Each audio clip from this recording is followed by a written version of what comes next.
Hello guys, Squirrel here. Today I thought I'd make a video all about playing the Recon class. Now, I know Recon class can get a lot of stick, and you know we all like to poke fun about it.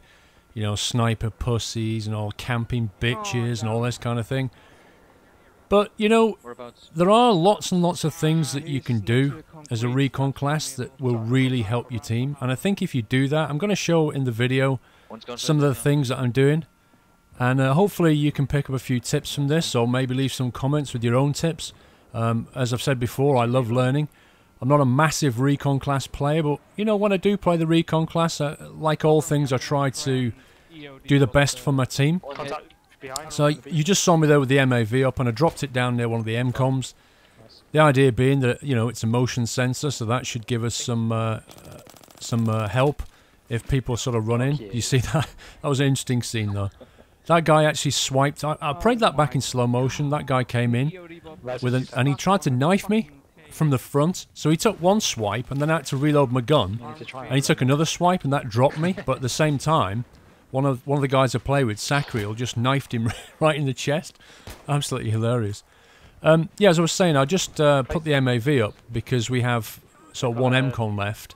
And if I drop an MAV down there, then that gives us an idea if there's anybody in the area. It's especially useful when you've armed the MCOM, if you can get that MAV up over there, because that way, you know, you can see if people are approaching the MCOM and defend it more effectively. But as it stands, you know, we got it armed, and they, I think, managed to disarm it. Yeah, they disarmed it. So I'm just working my way around the outside of the map now, basically doing a kind of spotting exercise and picking people off. So every time I sort of scope in, I always press the spot button, so that even if I don't manage to get that kill, at least hopefully somebody else will get the kill, or at least they know somebody's nearby. Now I've started to use not the SV98. I've started to use the M98. I'm a big fan of the L96. That was my favourite sniper rifle. But I think Sergeant Enigma has mentioned this actually. There does seem to be some really weird hitbox problem with the L96 at the moment.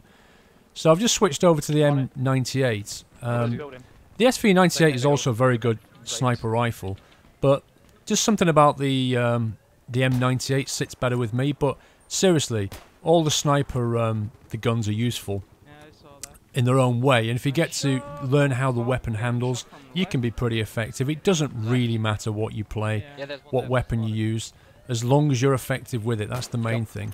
And that's a case in point there. I mean, any of the sniper rifles with a headshot there, the bolt actions would have taken that guy down. As long as you can be accurate, fine.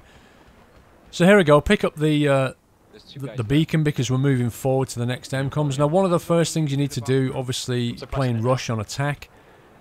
Once those MCOMs have gone, you've got a bit of a clear-out exercise before you push up. There's always somebody hanging around these buildings just waiting to pick you off as you move forward. And a Recon class is pretty good at just basically hanging over the edge and just scoping in and out. Don't be so hasty to move up. Just make sure the area is clear for your team before you move up. Now there is, you know, we've talked about, well, rather Sergeant Enigma has mentioned his style of Recon play, which is an aggressive Recon. I'm not really a fan of the aggressive Recon, just because that's not my style, not because there's anything wrong with it. I'm more of a sort of a play at the back Recon. So literally using the word Recon for reconnaissance. I'm more of a picking out targets, spotting targets. And don't forget, I'm on chat with my my squad all the time while I'm doing this. So as I'm seeing things, I'm talking to my guys in the squad and letting them know what's going on. Put like a blade on it. Even to the fact of doing this kind of thing here, just trying to take enemy MAVs out, because they can be an absolute killer for your team as you're moving forward, and that thing's got you spotted all over the minimap. It seriously reduces your chances of making a safe push. If I was on the defending side at this point, if I was playing Recon, then I would most likely have a SOFLAM rather than an MAV, only because the attacking team would be bringing in, you know, they've got a jet, depending on what you played on. They've got a jet, they've got a helicopter, a tank. You know, there's all kinds of vehicles that, you know, really need to be SOFLAM so that you can get them javelin down. Again, if you're in a squad, you can basically communicate and say, all right, I'll go SOFLAM, you know, you guys go Javelin, you go support and reloaders, and you can be an effective Javelin team just taking out vehicles, which is a useful thing to do. At this point here, I'm starting to run out of ammo on all of my guns. I'm just resorting to hip-shotting people with my bolt action and screaming out to my squad mates, if anybody dies, can you spawn back and give me some ammo, because I've got absolutely nothing left I can do here. And there you go, that's exactly what they do, and that's the advantage. If you can play this game with squad people that you can talk to, this game is so much more fun if you can play it that way. I mean, I've played this game solo, and you know, you can get frustrated with teammates, people not dropping ammo, not being able to tell people things that you can see. But if you can play the game with people you can talk to, and I don't mean sitting in a lobby of 16 people talking about what they had for tea last night, or, you know, have you seen the latest episode of Game of Thrones while they're playing? I don't mean that. I mean proper, you know, get in a squad, chat with, say, 4 or 5, 6 people at most, and just talk tactics, just talk about where you're going, what you need, which side the enemy's pushing on. That can be hugely, hugely helpful. And you can see that I just got taken out by a tank eventually. They couldn't take me out with the guns. But yeah, I mean, communication here, for example, that there. I didn't know that guy was there, but a guy in my team said there's a sniper over on the left side. And as I spawn in, I just look over there, pick him off, and he's down. And that's the advantage communication has. Now, I'm not the world's greatest sniper. I'm pretty decent at it. You know, my aim's pretty good, but I'm not the world's best sniper. But that doesn't mean to say you can't be effective. I mean, this guy here, he's on a tow launcher. That's an ideal thing for a sniper to be watching and taking out, because that tow launcher can put serious damage into your team's vehicles. So that's a classic case of being a good sniper. I'm hiding behind rock. Now, some might say I'm hiding like a pussy, but I don't see it that way. I'm doing my job here, actually. I'm spotting people, and I'm taking long-range targets out.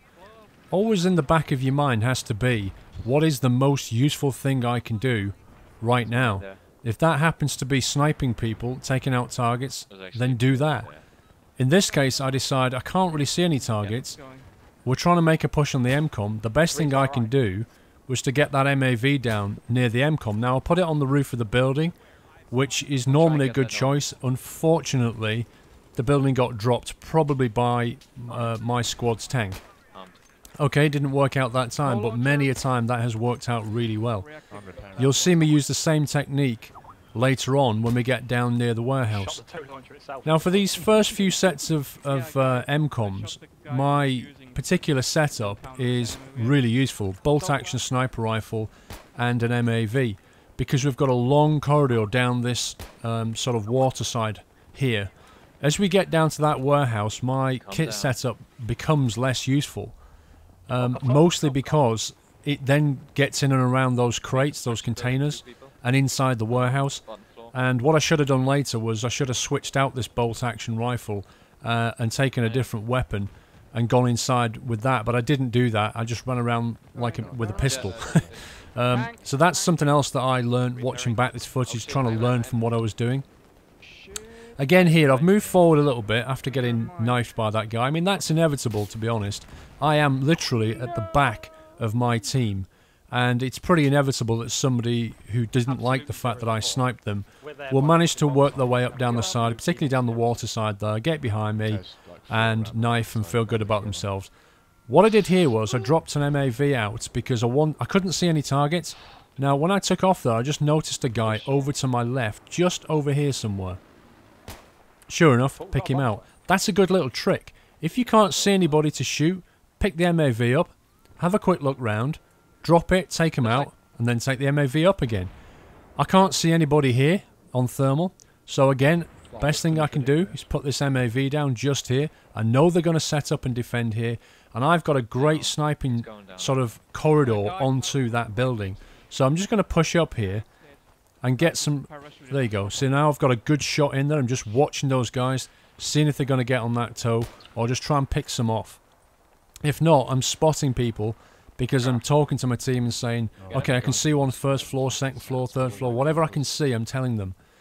And that really is a crucial job a recon guy can do.